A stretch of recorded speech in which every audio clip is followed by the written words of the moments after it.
नमस्कार दोस्तों, स्वागत है आपका हमारे YouTube चैनल एग्जामोफोबिया में। जैसा कि मित्रों आप लोग जानते हैं, अभी हाल ही में हमने इसी हफ्ते 22 जनवरी 2024 को अपने आराध्य देव श्री राम के भव्य मंदिर का स्वागत किया है, उसका उद्घाटन किया है।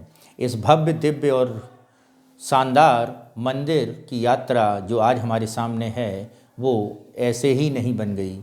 इसके पीछे हमारे संघर्ष और हमारे एक समरसता का भाव जो हमारी संस्कृति समेटे हुए है, वो भी झलकता है, जो हमारे धैर्य की परीक्षा भी लेता है, हमारे आराध्य हमारे राम को उनके मंदिर और उनके जन्म स्थान में प्रवेश भी दिलाता है।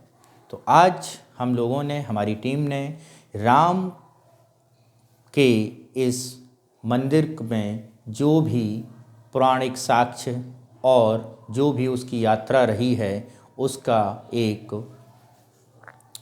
टॉपिक तैयार किया है, जिसमें हम लोग डिस्कस करेंगे, देखेंगे कि राम जन्मभूमि का जो आज आप लोग भव्य और दिव्य मंदिर देख रहे हैं, उसकी यात्रा कितने साल पुरानी है। क्या साक्ष्य हैं जो ये सिद्ध करते हैं कि राम जन्मभूमि जहाँ पर आज राम मंदिर बना हुआ है वो वहीं पर था। क्या साक्ष्य है कि वहाँ पर पहले कभी कोई मंदिर ही था, कभी कोई मस्जिद नहीं थी। किसने मस्जिद आके बनाई, किसने मस्जिद आके तोड़ी, इसके बारे में भी हम लोग देखेंगे। तो सबसे पहले मित्रों, जय श्री राम। तो स्वागत करते हैं और बताते हैं हम लोग आपको कि राम मंदिर की यात्रा कैसी है। तो सबसे पहले मित्रों, यहाँ पर राम की कथा को एक शब्द में या एक छोटे से टॉपिक में समेटना काफ़ी कठिन कार्य रहा है। फिर भी हम लोगों ने कोशिश की है कि राम को अपनी इन छोटी सी कड़ी में समेटा जाए और उनको बारे में, उनकी यात्रा के बारे में और लोगों के संघर्ष और लोगों के अपने आराध्य के प्रति आस्था के बारे में बताया जाए। तो यहाँ पर हम देखते हैं कि राम के बारे में क्या है। तो सबसे पहले अगर हम बात करते हैं जहाँ पर राम मंदिर है, तो राम मंदिर जहाँ पर है वो जगह है उत्तर प्रदेश का अयोध्या ज़िला। तो मित्रों, जैसा कि हम लोग देख रहे हैं कि राम के बारे में जो बात की जाती है, जो साक्ष्य मिलते हैं, हमारे जो ऐतिहासिक साक्ष्य हैं, जो लिखित साक्ष्य हैं और कुछ आर्कोलॉजिकल साक्ष्य हैं, उनके अनुसार तो हम देखते हैं कि सबसे पहले राम के बारे में बात आती है त्रेता युग में, कि राम त्रेता युग में आए। तो जब राम त्रेता युग में आए तो ये कहा जाता है रामायण, वाल्मीकि रामायण के द्वारा, जो हमें वहाँ पर रामायण हमारा पवित्र ग्रंथ है, तो वाल्मीकि रामायण में ये वर्णन किया गया है कि अपनी पूरा शासन करने के बाद रामचंद्र जी अपनी प्रजाजनों के साथ सरयू नदी में जल समाधि ले ली थी। जब जल समाधि उन्होंने ले ली तो हुआ क्या, अयोध्या एक उजाड़ संस्कृति के रूप में देखी गई, यानी अयोध्या शहर उजड़ गया। वहाँ पर किसी प्रकार के कोई भी साक्ष्य नहीं दिखे, एकदम उजाड़ शहर के रूप में वो हुआ। तो फिर उस समय फिर कहा यह जाता है कि कौशाम्बी के शासक, यानी कौशाम्बी के शासक कुश, जो कि रामचंद्र जी के ही पुत्र हैं, उन्होंने अपने इस पूर्वज की नगरी को दोबारा बसाया और इसका वर्णन हमें कालिदास के रघुवंश महाकाव्य में भी मिलता है। ठीक है। और इस रघुवंश महाकाव्य के अलावा इसका वर्णन हमें लोमस रामायण, यानी लोमस ऋषि द्वारा लिखित लोमस रामायण में भी मिलता है कि रामचंद्र जी के बाद चले जाने के बाद उनके पुत्र कुश ने को अयोध्या नगरी को दोबारा बसाया। अब अयोध्या दोबारा बस चुकी है, उसमें अपने पूर्वजों की प्रति अपने समर्पण और मंदिरों का निर्माण कराया गया। इसके अलावा कुश के बाद ये कहा जाता है 44 पीढ़ियों ने अयोध्या में शासन किया, और इन 44 पीढ़ियों के बाद जब बाद में देखा गया, समय आया महाभारत का काल। तो महाभारत के काल में क्या हुआ, महाभारत के काल में एक बार फिर अयोध्या उजाड़ शहर के रूप में जानी गई, यानी अयोध्या दोबारा से पुनः उजड़ गई। क्योंकि महाभारत के काल में आप देखते हैं कि हमारे भारत में दो ही शहर ज़्यादा प्रसिद्ध हुए हैं, कि तो मथुरा, द्वारका, या फिर आपका इंद्रप्रस्थ यानी दिल्ली। ठीक है। तो उसके बाद क्या हुआ कि महाभारत के बाद पुनः अयोध्या उजाड़ हो गई, उजाड़ संस्कृति के रूप में जानी गई। फिर उसके बाद बात आती है, यहाँ पर हमारे जो अगले साक्ष्य मिलते हैं वो साक्ष्य मिले हैं पुष्यमित्र शुंग के काल की अयोध्या के बारे में। पुष्यमित्र शुंग के बारे में अगर हम बात करें तो जब मौर्य वंश समाप्त हो गया था तो उसके बाद पूरे उत्तर भारत में एक ब्राह्मण राजवंश का शासन हुआ था और उन्हीं ब्राह्मण राजवंश में जो राजा हुए वो शुंग वंश के पुष्यमित्र शुंग थे। तो साक्ष्यों के अनुसार ये पता चलता है कि पुष्यमित्र शुंग ने दोबारा से अयोध्या को स्थापित किया और वहाँ पर आसपास सरयू के मंदिरों का निर्माण कराया। अब वहाँ पर राम की महिमा के जो पुराने साक्ष्य थे उन्होंने लेकर यहाँ पर राम के केंद्र के रूप में और राम के इष्ट के रूप में यहाँ पर पूजा अर्चना शुरू हो गई। अयोध्या में पुष्यमित्र शुंग के 2 अभिलेख भी हमें प्राप्त हुए हैं जिनसे ये जानकारी मिलती है कि पुष्यमित्र शुंग वो राजा हैं जिन्होंने अयोध्या को, अगर हम बात करें साक्ष्यात्मक रूप से, एक सशक्त शासन देते हुए अयोध्या का पुनर्विकास कराया, मंदिरों का निर्माण कराया। इसके अलावा इसके बाद में अगर हम बात करें तो हमारे अगला जो एक साम्राज्य स्थापित हुआ मौर्यों के बाद वो साम्राज्य था गुप्त साम्राज्य। तो गुप्त साम्राज्य से पहले भी भारत में कई राजा हुए हैं जिन्होंने विक्रमादित्य की उपाधि ली। तो ऐसे ही एक उज्जैन के शासक थे विक्रमादित्य। तो विक्रमादित्य ने भी दोबारा से अयोध्या का पुनर्विकास करवाया। तो विक्रमादित्य ने क्या किया? विक्रमादित्य ने सरयू नदी के आसपास लगभग कितने 360 से ज़्यादा मंदिरों का निर्माण कराया और राम की पूजा अर्चना शुरू कर दी। कहा यह जाता है कि आज जहाँ पर ये मंदिर बना हुआ है तो वहाँ पर एक मंदिर यानी राम जन्म स्थान के तौर पे एक मंदिर भी बनवाया। तो इस तरह राम जन्म स्थान पर एक मंदिर मिला और सरयू के आसपास कई मंदिर मिले। पुराने काल में ये कहा जाता है कि इस समय की अयोध्या को एक तौर पर सांस्कृतिक और धार्मिक शहर के रूप में पहचान मिल चुकी थी। इसके बाद समय आता है गुप्त साम्राज्य का। गुप्त साम्राज्य में राजा हैं आपके चंद्रगुप्त द्वितीय और समय आ गया है 6वीं शताब्दी, पहली ईसा पूर्व शताब्दी का।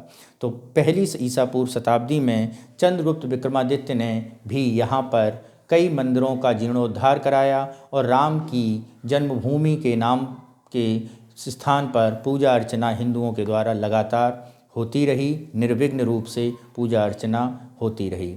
और इस समय जो अयोध्या का नाम परिवर्तित होता है और अयोध्या इस समय नाम से जानी जाएगी और वो नाम होगा साकेत नगरी अयोध्या।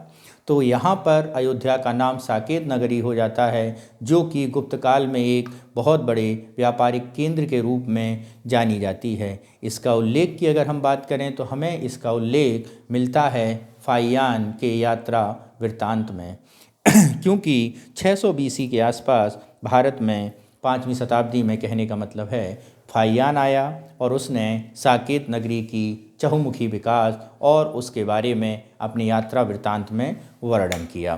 तो इसके बाद फाहियान ने इसे केवल व्यापार के तौर पे नहीं देखा, फाहियान ने इसे एक मंदिर की नगरी के तौर पे भी सांकेतिक किया है।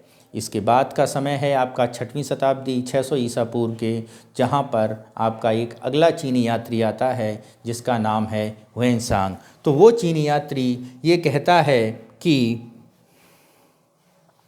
ये बताता है कि अयोध्या में जो ये नगर हुआ है वहाँ पर केवल हिंदू धर्म के बारे में ही उल्लेख नहीं मिलता, इसके बारे में भी यानी बौद्ध धर्मों के बारे में भी उल्लेख मिलता है।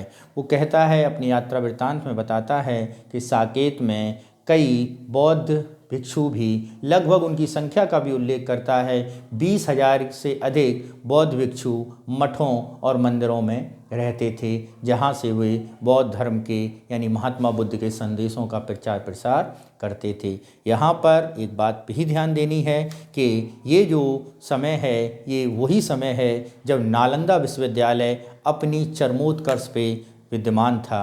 फिर भी हमारे देश में केवल नालंदा ही नहीं, एक अयोध्या नगरी जो साकेत के नाम से जानी जाती थी, वो भी अपना एक स्थान रखती थी, जिसके बारे में ह्वेन-सांग ने 7वीं शताब्दी में हमें बताया है।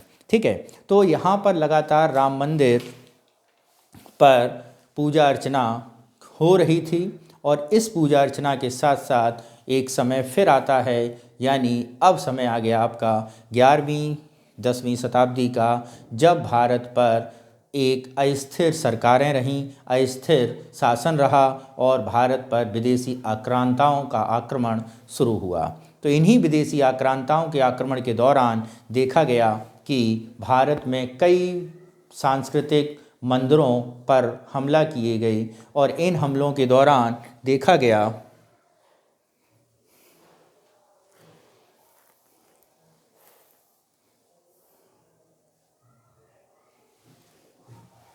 इन हमलों के बारे में अगर हम बात करते हैं तो कई सांस्कृतिक धार्मिक क्षेत्रों, जैसे आप काशी की बात कर लें, मथुरा की बात कर लें, भारी आक्रमण किए जा रहे थे 10वीं शताब्दी 11वीं शताब्दी के आसपास, क्योंकि कोई स्थिर राजा था नहीं, कोई संगठित भारत की बात नहीं थी। तो ऐसे समय में होता क्या है, इस समय इस घोर आक्रांता के काल में भी अयोध्या अपनी रक्षा करने में सक्षम रहा और राम के जन्म स्थान पर राम की मंदिर, यानी राम के जन्म स्थान पर मंदिर में पूजा अर्चना बराबर चलती रही। काशी का विध्वंस हुआ, मथुरा का विध्वंस हुआ, लेकिन राम का यानी अयोध्या का यथावत अपना अर्चना वंदना चलती रही। इसके बाद समय आता है आपका मध्यकाल में जयचंद का। तो जयचंद ने भी, ये कहा जाता है कि महाराजा जयचंद ने भी अयोध्या के मंदिर का जीर्णोद्धार कराया। ठीक है,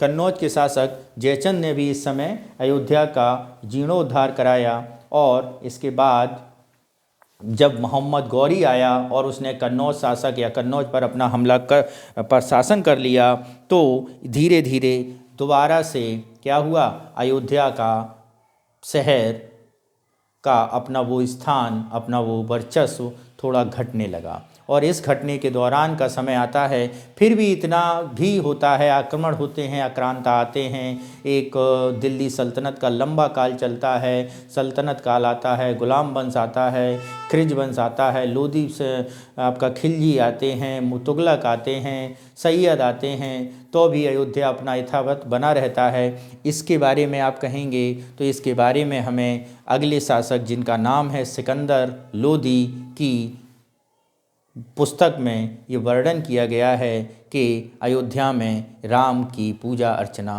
होती थी। यानी सिकंदर लोदी ने अपने फ़हरिस्त सिकंदरी में इसके बारे में बताया है।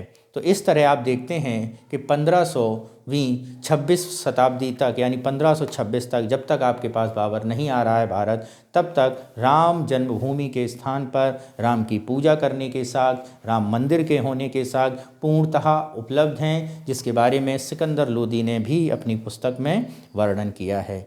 फिर भारत पर हमला होता है मुग़ल शासक बाबर का। किसका? मुग़ल शासक बाबर का। और बाबर भारत में मंदिरों, मस्जिद और पुराने मंदिरों में हमले करने के लिए जाना जाता है। ठीक है, किसके लिए जाना जाता है? मंदिरों को तोड़ने और मंदिरों को विध्वंस करने के लिए जाना जाता है। इसके बारे में अगर हम बात करते हैं कि बाबर ने मंदिर नहीं तोड़े, तो ये कई लोग अपना तर्क देते हैं। तो बाबरनामा में बाबर ने जो दो कोटेशन लिखी हैं, उससे ही पता चलता है कि बाबर के समय अयोध्या का विध्वंस होना तय बहुत तेज़ी से हुआ, क्योंकि काशी और मथुरा इनके विध्वंस तो ऑलरेडी हो चुके थे। अयोध्या अभी अपने पोजीशन, अपना स्थान बनाए हुए थी। तो ऐसे में बाबर ने जब भारत पर हमला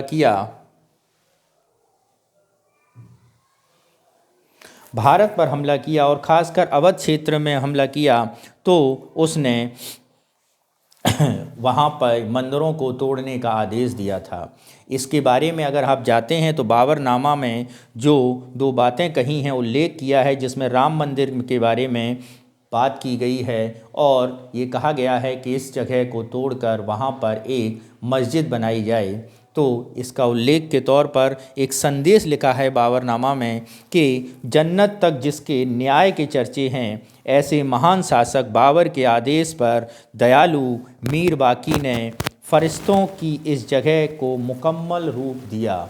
यानी फरिश्तों की इस जगह को, जिससे ये सिद्ध होता है कि यहाँ पर भारत के इष्ट आराध्य राम का साक्ष्य उपलब्ध जरूर था। ठीक है मित्रों, इसके बाद आप देखते हैं कि वहाँ पर मीर बाकी उस मंदिर को तोड़कर राम के जन्म स्थान के जितने स्थल थे उन्हें तबाह करके वहाँ पर एक मस्जिद बनाने का निर्माण कार्य शुरू करता है और वहाँ पर एक बाबरी मस्जिद का ढांचा बनकर तैयार होता है। लेकिन बाबर एक स्थिर शासन व्यवस्था नहीं दे पाया था, तो वो ढांचा ही रह जाता है और वहाँ पर मस्जिद नहीं बन पाती है।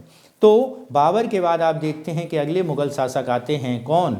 अगले मुग़ल शासक आपके आ रहे हैं हुमायूं। और हुमायूं को भी यहाँ पर एक अस्थिर व्यवस्था या फिर आप ये कह सकते हैं कि स्थिर सरकार नहीं दे पाए और स्थिर शासन नहीं दे पाए, तो वो इन अधूरे कार्यों को पूरा नहीं कर सके। तो इस दौर में अयोध्या में मस्जिद का ढांचा तैयार बना रहा और जिस स्थान पर राम का मंदिर बना था, राम का जन्म स्थान था, वहाँ पर मस्जिद बना दी गई। फिर भी लोगों ने अपनी आस्था को बनाए रखने के लिए मस्जिद परिसर में ही एक जगह चबूतरा बनाकर राम चबूतरा के नाम पर वहाँ पर पूजा अर्चना जारी रखा। इसके बाद हुमायूं के बाद शासक आते हैं जलालुद्दीन मोहम्मद अकबर। तो जलालुद्दीन मोहम्मद अकबर एक धर्मावलंबी शासक के तौर पे अपनी छवि को नहीं दिखाना चाहते थे। तो उन्होंने भारत में किसी भी मंदिर के विध्वंसक या उनके तबाह करने की बात के बारे में कम उल्लेख मिलता है या ना के बराबर मिलता है। तो अकबर, शाहजहाँ, जहांगीर, इनके समय उस बाबरी मस्जिद में किसी प्रकार का जीर्णोद्धार या किसी प्रकार का कोई काम काज नहीं किया गया और वहाँ पर बाबरी मस्जिद यथावत बनी रही, यानी एक ढांचा बना ही रहा। उसके बाद अगला शासक गद्दी पर बैठता है 1668 में आलमगीर औरंगजेब। तो आलमगीर औरंगजेब जब गद्दी पर बैठता है तो ये कहा जाता है कि औरंगजेब के गवर्नर फ़ियादी खान जो थे उन्हें अवध का गवर्नर नियुक्त किया गया और औरंगजेब ने फ़ियादी खान को आदेश दिया कि बाबरी ढांचा को मुकम्मल जगह दिया जाए और वहाँ पर एक मुकम्मल मस्जिद बनाई जाए। तो साक्ष्य ये मिलते हैं कि 1688 ईस्वी में बाबरी मस्जिद का निर्माण कार्य पूरा हुआ और वहाँ पर एक बाबरी मस्जिद के तौर पे ढांचा जो बना हुआ था बाबर के मीर बाकी के द्वारा, वहाँ पर एक मस्जिद बनकर तैयार होती है। कब तैयार होती है? 1688 में। तो इसके बाद हम देखते हैं इसके बाद से ही राम मंदिर का आंदोलन स्टार्ट हो जाता है, यानी अब लोगों को राम की पूजा करने का, जो राम का जन्म स्थान था, वहाँ से उन्हें वंचित कर दिया गया।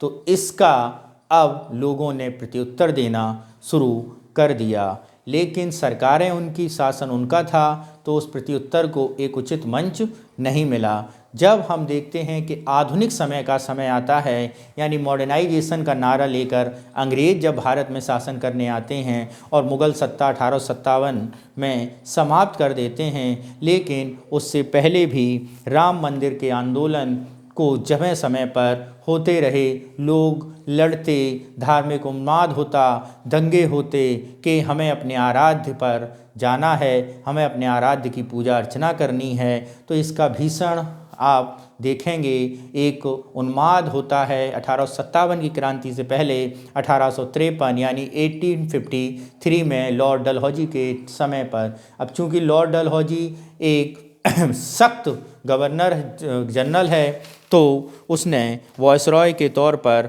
वहाँ पर जो उन्माद हुआ उसको बलपूर्वक उसका दमन किया। लेकिन फिर भी लोगों को वहाँ पर राम की पूजा अर्चना करने की इजाज़त नहीं दी। 1857 की क्रांति के बाद अंग्रेज़ों के पैर थोड़े कमज़ोर होते हैं और उन्हें ये लगता है कि इस क्रांति का मेन सूत्रधार जो है वो इस्लाम धर्म के अनुयायी हैं। तो जब 1859 में यानी 1859 में दोबारा धार्मिक उन्माद होता है, दोबारा धार्मिक आंदोलन होता है, तो उसमें पुनः राम मंदिर यानी राम जन्मभूमि के लोग अपने आराध्य की पूजा अर्चना के लिए आवाज़ उठाते हैं। तो इस विवाद को निपटाने के लिए अंग्रेज़ों ने 1859 में मस्जिद के चारों ओर बैरिगेटिंग लगा दी। क्या लगा दी मित्रों? मंदिर के चारों ओर बैरिगेटिंग का निर्माण कर दिया और इस बैरिगेटिंग के तौर पर ये कहा गया कि अब वहाँ पर कोई भी नमाज अदा नहीं होगी, यानी 1859 से वहाँ पर नमाज अदा करने पर प्रतिबंध लगा दिया गया। और हिंदुओं के लिए एक जगह यहीं पर अगर हम बात करें, हिंदुओं के लिए परिसर में ही राम चबूतरे के तौर पर एक जगह दे दी गई और उनके लिए राम को पूजा अर्चना करने की अनुमति दे दी गई और इस तरह राम चबूतरे के नाम जगह राम मंदिर पर वहाँ पर लोग पूजा अर्चना करने लगे। लेकिन यहाँ से ही नहीं रुके और उन्होंने अपनी यात्रा आगे बढ़ाई। अब चूँकि अंग्रेज़ जब भारत आए थे तो अंग्रेज़ भारत में रूल ऑफ लॉ यानी न्याय का शासन का नारा देकर भारत आए थे। तो इस न्याय के शासन के तौर पर यहाँ पर उन्हें न्याय देने के लिए भारत में अदालती कार्रवाई शुरू कर दी थी। तो इसी अदालती कार्रवाई के तौर पर हम देखते हैं कि अब राम की लड़ाई केवल जनमानस की लड़ाई के बनकर नहीं रहेगी, अब राम की लड़ाई कानून की लड़ाई बन जाएगी। तो अब राम की यात्रा यानी राम मंदिर की यात्रा, राम मंदिर के संघर्षरत लाखों लोगों की यात्रा एक कानूनी लड़ाई की यात्रा के तौर पे जानी जाने लगेगी। तो वो कानूनी तौर की लड़ाई की यात्रा स्टार्ट होती है, प्रारंभ होती है सबसे पहले 1885 में। क्या हुआ 1885 में? 1885 में महंत रघुवर दास पहली बार फैज़ाबाद अदालत में यानी कोर्ट में एक रिट दायर करते हैं और राम चबूतरे पर मंदिर बनाने की आज्ञा मानते हैं, याचिका दायर करते हैं। लेकिन सरकार या कोर्ट इस याचिका को खारिज कर देती है और राम की पहली कानून की लड़ाई पहले ही कदम में क्या हो जाती है? धराशायी हो जाती है। फिर भी हमारे राम भक्तों ने संघर्ष नहीं छोड़ा और आगे बढ़ते रहे। आगे बढ़ने के दौरान समय आता है 1934 का। 1934 में केवल फैज़ाबाद में ही नहीं, दो जगह अब याचिका दायर की जाएगी, एक अयोध्या में और दूसरी शाहजहाँपुर में। और इस विवाद के कारण विवाद इतना बढ़ेगा कि दोनों जगह भीषण दंगे होना शुरू हो जाएंगे। जब दंगे हुए तो इस समय मस्जिद में काफ़ी नुकसान हुआ, मस्जिद में टूट फूट हुई। ठीक है। 1944 में हुआ क्या? हुआ ये 1944 में भारत में सुन्नी वक्फ बोर्ड ने बाबरी मस्जिद को अपनी भूमि पर बनी मस्जिद के तौर पर याचिका दायर कर दी और उसकी संपत्ति अपनी संपत्ति के तौर पर यानी बाबरी मस्जिद अब सुन्नी वक्फ बोर्ड की संपत्ति के तौर पर कही जाने लगी। और ये ऐसी याचिका 1944 में दायर की गई कि अब सुन्नी वक्फ बोर्ड ही राम मस्जिद का कर्ता धर्ता बनेगा। कौन बनेगा? सुन्नी वक्फ बोर्ड। अब इसके बाद हुआ क्या? राम की यात्रा चल रही है और राम की यात्रा चलते चलते हम अपने देश की भी आज़ादी की यात्रा लड़ रहे थे। तो हम आज 1947 में जब आज़ाद होते हैं तो उसके बाद रामलला की पुनः संघर्ष की जो यात्रा थी वो अनवरत अभी भी चल रही थी। देश तो आज़ाद हो गया लेकिन राम को अपना जन्म स्थान अभी भी सिद्ध करना था, अपने ही लोगों से, अपनी ही सरकार से और अपने ही के लिए। तो यहाँ पर देखते हैं कि 23 दिसंबर 1949 को राम लला की प्रतिमा मस्जिद में अंदर पाई जाती है। जब रामलला की प्रतिमा मस्जिद के अंदर पाई जाती है तो प्रशासन ने इस विवाद को विवादित ढांचा घोषित कर दिया और वहाँ पर पूरी की तरह बैरिकेडिंग करके उसका तालाबंदी कर दी। ठीक है, जब वहाँ पर तालाबंदी हो जाती है तो फिर कानूनी लड़ाई का पेच और तेज़ी से बढ़ पड़ता है और 1950 में गोपाल विशारद और रामचंद्र दास दो लोगों ने जहां पर राम की मस्जिद के अंदर राम की प्रतिमा मिली है वहीं पर राम जन्म स्थान मानकर वहीं पर राम की पूजा अर्चना करने की इजाज़त मांगते हैं, लेकिन उन्हें इजाज़त नहीं दी जाती है। इसके बाद संघर्ष बराबर चलता रहा। समय आता है 1959। 1959 में क्या हुआ? 1959 में इन याचिकाओं के साथ साथ एक और याचिका गिरती है और वो याचिका है निर्मोही अखाड़ा की। किसकी? निर्मोही अखाड़ा की। और उन्होंने भी इस पर अर्जी दाखिल कर दी। ठीक है, फिर 1961 में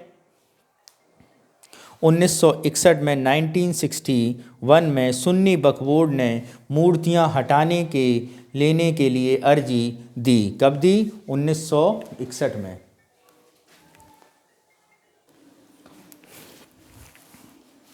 निर्मोही अखाड़ा ने, मैंने क्या बोला आपसे? निर्मोही अखाड़ा ने जब 1959 में अर्जी दाखिल की और थर्ड पार्टी बनी तो 1961 में सुन्नी वक्फ बोर्ड ने वहाँ से मूर्तियाँ हटाने के लिए बात कर दी कि अब वहाँ पर मूर्तियाँ हटाई जाएं। अब ये मुद्दा एक धार्मिक मुद्दा तो बना ही था, अब ये एक राजनीतिक स्वरूप और राजनीतिक रूप भी लेने लगा। क्यों? अब राजनीति में बहुसंख्यक की राजनीति और अल्पसंख्यक की राजनीति के नारे भारत में गूंजने लगे। जब ये भारत में गूंजने लगे तो अब ये मुद्दा केवल राम जन्म का मुद्दा न रहकर एक धार्मिक से ज़्यादा राजनीतिक मुद्दा बन चला था।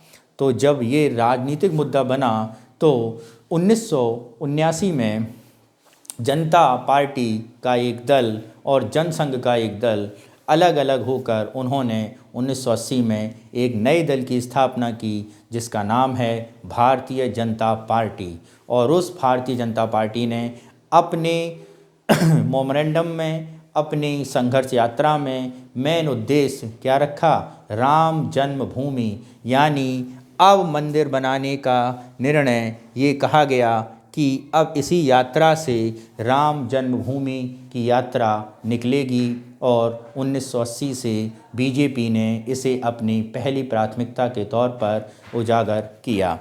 अब होता क्या है इस दौर की लड़ाई में कि अब यहाँ पर केवल अर्जियाँ और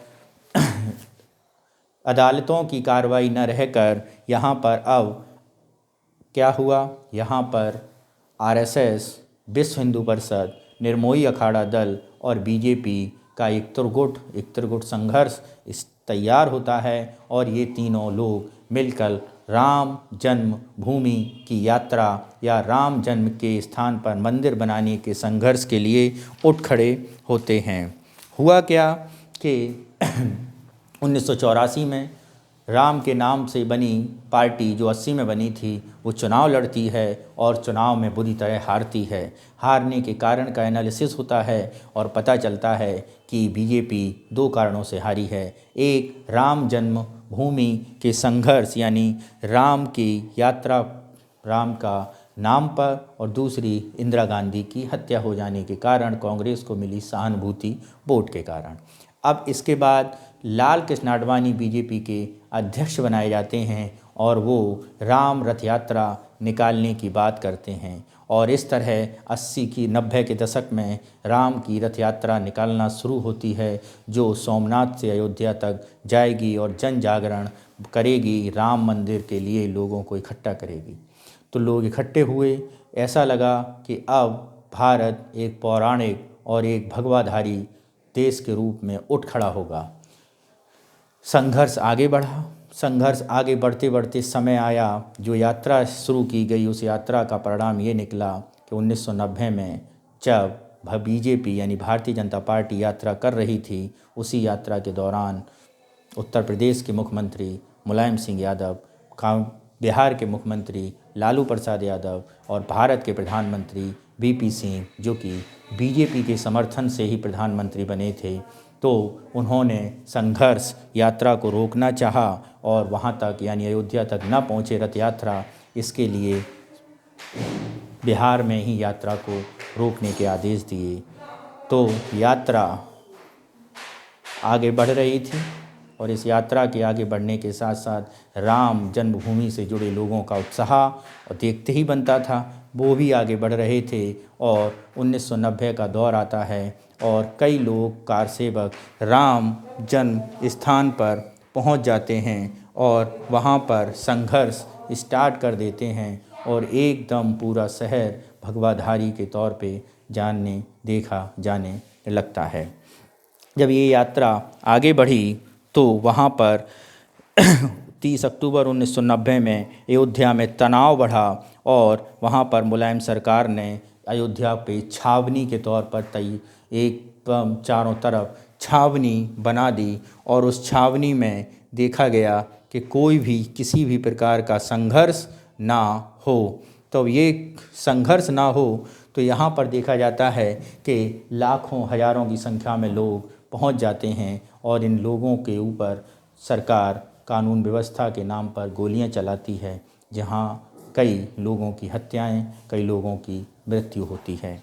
इसके बाद जब इनके बारे में सफाई की बात आती है तो मुलायम सिंह कहते हैं कानून व्यवस्था बनाने के लिए संघर्ष में रोकना और कोर्ट का न्याय, कोर्ट का शासन यानी सुप्रीम कोर्ट के आदेश का पालन करना आवश्यक था। खैर कोई बात नहीं, संघर्ष हुआ, कार सेवकों की मृत्यु हुई, संघर्ष तो अभी यहाँ पर रुका नहीं, संघर्ष आगे बढ़ा। समय आता है 1992 का और बाहर उत्तर प्रदेश में सरकार होती है कल्याण सिंह की सरकार और उस सरकार के दौरान बाहर उत्तर प्रदेश में कार सेवकों का एक दल दोबारा जुटता है और वहाँ पर राम जन्मभूमि स्थान पर जो बनी मस्जिद थी उस मस्जिद को कुछ ही घंटों में धराशायी कर देता है।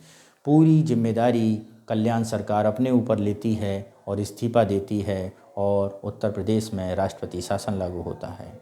इसके बाद की यात्रा कोर्ट की यात्रा के तौर पे शुरू होती है और कोर्ट की यात्रा में के अलावा भारत में कई जगह ये धार्मिक उन्माद के रूप में होता है। सूरत, अहमदाबाद, कानपुर, कई जगह धार्मिक दंगे हुए। बम्बई में तो इसको लेकर कहा जाता है विस्फोट हुए 1993 में, जहां 213 सीरियल बम ब्लास्ट भारत ने पहली बार 1993 में देखे और इससे भारत में करीब करीब 213 से अधिक लोगों की मृत्यु हुई। ठीक है, जब ये सब हुआ तो इसके बाद हुआ क्या कि अदालत में एक याचिका दायर की गई और राम मंदिर बनाने की बात की गई और 2002 इलाहाबाद हाई कोर्ट ने फैजाबाद अदालत से मुकदमा अपने यहाँ मंगवा लिया और वहाँ पर 3 पक्ष यानी सुन्नी वक्फ बोर्ड, निर्मोही अखाड़ा और राम मंदिर उद्धार कमेटी आपस में विवाद लड़ते रहे। संघर्ष हुआ और मई 2011 को इसका फैसला आता है इलाहाबाद हाई कोर्ट का और वो ये कहती है कि ये जो भूमि है ये 3 भागों में बराबर बांट दी जाए। जब ये बात आती है और इसका परिणाम देखा जाता है, ये भी कोर्ट कहती है कि राम मंदिर, निर्मोही अखाड़ा, इन सबको ये बांट दें। उसके बाद इस पर आगे अगर आप चाहें तो सुप्रीम कोर्ट जा सकते हैं। इसके बाद की बात देखते हैं।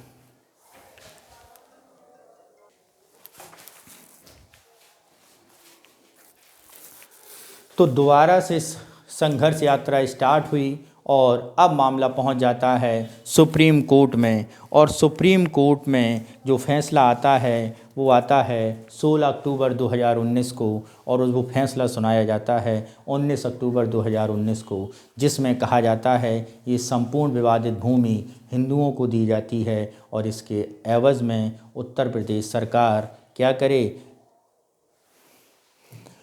मस्जिद बनाने के लिए